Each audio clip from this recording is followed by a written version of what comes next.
Assalamualaikum warahmatullahi wabarakatuh. Selamat pagi.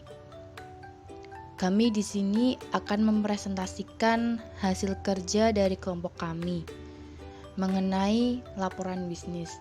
Sebelum kami mempresentasikan hasil kerja dari kami, di sini terlebih dahulu saya akan memperkenalkan, yaitu saya sendiri, Eureka Friza Salsabila, sebagai moderator sekaligus pemateri kedua, dan bersama rekan saya Alivia Made Putri Salsabila sebagai pemateri pertama, dan juga Intan Raudatul Maulidah sebagai pemateri ketiga. Nah, di sini kami akan menjelaskan mengenai laporan bisnis. Nah, di dalam laporan bisnis terdapat 4 bagian. Yang pertama yaitu mengenai laporan lisan, yang kedua mengenai laporan tertulis, dan yang ketiga laporan formal, semi formal, dan yang terakhir yaitu mengenai laporan keuangan.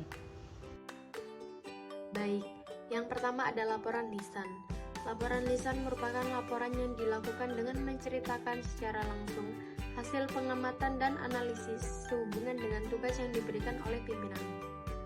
Apabila laporan lisan belum dianggap cukup oleh pemimpin, pemimpin dapat melakukan tanya jawab untuk mendapatkan penjelasan secara lebih rinci lagi.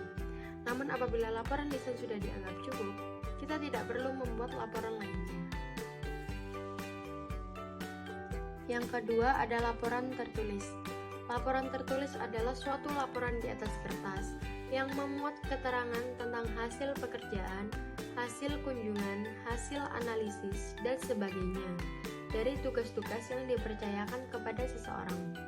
Laporan tertulis sendiri terbagi menjadi dua, yaitu laporan berbentuk formulir isian dan laporan berbentuk surat. Di dalam laporan berbentuk formulir isian telah disiapkan suatu format berbentuk isian pada titik-titik yang dikosongkan, tabel-tabel yang kosong, atau ruang-ruang kosong yang harus diisi. Contohnya laporan penjualan, laporan pembelian, laporan persediaan. Kemudian ada laporan berbentuk surat. Laporan berbentuk surat yaitu sebuah laporan yang berbentuk narasi. Tidak ada tabel atau ruang kosong yang harus diisi. Laporan ini bersifat pribadi, maka laporan itu ditulis menurut versi penulisnya. Kalau sifatnya formal diperlukan struktur laporan, misalnya pendahuluan, isi, penutup, atau lebih lengkap lagi. Laporan berbentuk surat terbagi menjadi 3 macam, yaitu laporan memorandum, laporan laboratoris, laporan analytical. Macam-macam laporan berbentuk surat. Yang pertama ada laporan memorandum. Laporan memorandum lazimnya pendek dan singkat seperti saran, nota, catatan, dan yang lain sebagainya. Biasanya di kantor ada yang menyediakan kertas memo agar bentuknya berseragam dengan yang lainnya. Yang kedua ada laporan laboratoris. Laporan laboratoris biasanya memuat hasil kerja laboratorium. Laporan ini biasanya telah memiliki format tertentu. Dalam laporan laboratoris biasanya dilengkapi saran-saran perbaikan. Yang ketiga ada laporan analytical. Laporan analytical merupakan sebuah hasil analisis situasi, laporan tentang keadaan persaingan bisnis, serta perubahan yang mungkin terjadi akan adanya regulasi dari pemerintah. Untuk materi selanjutnya yaitu mengenai bagian 3, mengenai laporan formal dan laporan semi formal. Nah, untuk laporan formal sendiri, apa sih laporan formal itu? Laporan formal merupakan laporan yang memenuhi persyaratan-persyaratan tertentu. Contohnya, laporan hasil pemeriksaan akuntansi oleh kantor akuntan publik. Nah, di dalam bentuk laporan dari kantor akuntan publik ini pastinya sudah diatur oleh suatu standar formal, yaitu SAK Indonesia. Nah, selain laporan formal, pastinya ada juga laporan semi formal yang merupakan satu atau dua persyaratan dari persyaratan laporan itu. Jika laporan tersebut tidak terpenuhi. Biasanya, laporan ini digunakan untuk laporan keuangan yang bersifat sebagai keperluan internal. Nah, setelah itu di bagian keempat yaitu mengenai laporan keuangan. Nah, laporan keuangan itu apa sih yang kalian ketahui tentang laporan keuangan sendiri? Nah, laporan keuangan merupakan sebuah laporan yang digunakan untuk membantu kondisi finansial dari bisnis yang dijalankan. Nah, dalam penyusunan laporan keuangan ini terdapat banyak rangkaian yang harus kita lakukan agar kita dapat menyusun sebuah laporan keuangan tadi menjadi final gitu. Nah, apa sih yang dibutuhkan? Yang dibutuhkan itu seperti kita harus melibatkan catatan pembelian, kas, persediaan, dan utang. Nah, dalam laporan keuangan juga terdiri dari laporan neraca, laporan laba rugi, dan juga laporan perubahan modal. Nah, laporan neraca itu apa sih bagi kalian? Dalam ilmu akuntansi, neraca disebut dengan istilah balance sheet, yang fungsinya untuk menunjukkan kondisi informasi dan posisi keuangan bisnis Anda pada tanggal yang ditentukan. Dengan menyusun laporan neraca, dapat mengetahui data tentang jumlah aktiva berupa harta atau aset, kewajiban berupa utang, dan ekuitas atau modal perusahaan. Nah, neraca sendiri terdiri dari 3 unsur nih.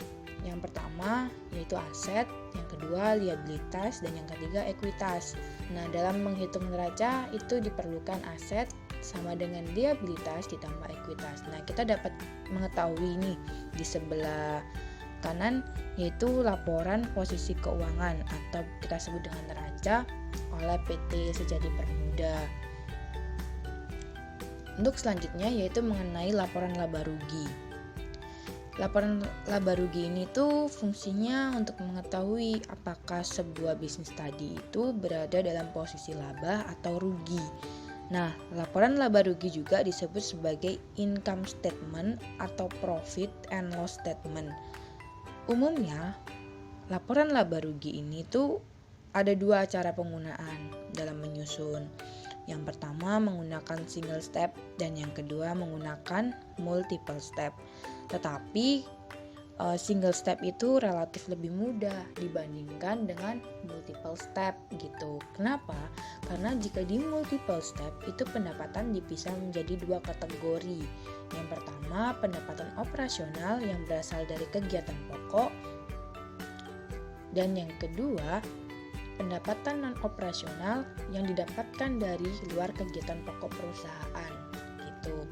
Nah, kita bisa lihat nih laporan laba rugi pada gambar tersebut yang terjadi di PT Sejati Bermuda, dan di situ di tahun 2012 mendapat Rp12.294.500, sedangkan di tahun 2011 dia mendapat Rp10.285.000.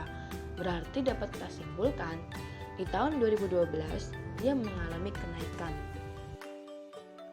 Laporan perubahan modal merupakan laporan yang menyediakan informasi tentang jumlah modal yang dimiliki selama periode tertentu.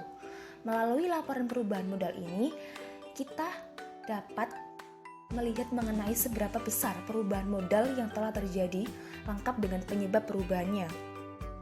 Untuk menyusun laporan perubahan modal ini, kita membutuhkan beberapa data khusus seperti modal pada awal periode, pengambilan dana pribadi oleh pemilik untuk tahun yang bersangkutan, dan jumlah laba bersih atau rugi bersih pada periode terkait. Dan berikut adalah contoh bentuk dari laporan perubahan modal. Laporan arus kas atau laporan cash flow merupakan laporan yang digunakan perusahaan untuk menunjukkan aliran masuk dan keluar kas perusahaan pada periode tertentu. Lebih dari itu, laporan arus kas juga dapat berfungsi sebagai indikator jumlah arus kas di masa mendatang berdasarkan data arus terkini. Contoh dari laporan arus kas adalah seperti hasil dari kegiatan operasional dan kas yang diperoleh dari pendanaan atau pinjaman. Berikut adalah contoh bentuk dari laporan arus kas. Laporan atas laporan keuangan. Laporan atas laporan keuangan adalah laporan yang pembuatannya berkaitan dengan laporan yang disajikan. Tujuan dari laporan atas laporan keuangan adalah untuk memberikan penjelasan yang lebih rinci mengenai hal-hal yang tertera di laporan-laporan jenis lainnya.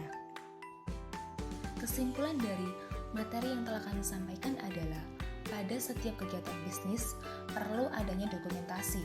Karena apa?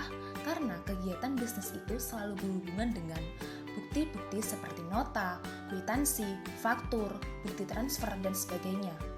Selain itu, dalam kegiatan bisnis juga perlu adanya laporan yang dapat digunakan untuk backup jika terjadi sesuatu yang tidak diinginkan, atau untuk menghimpun data bisnis sebagai bahan kebijakan selanjutnya.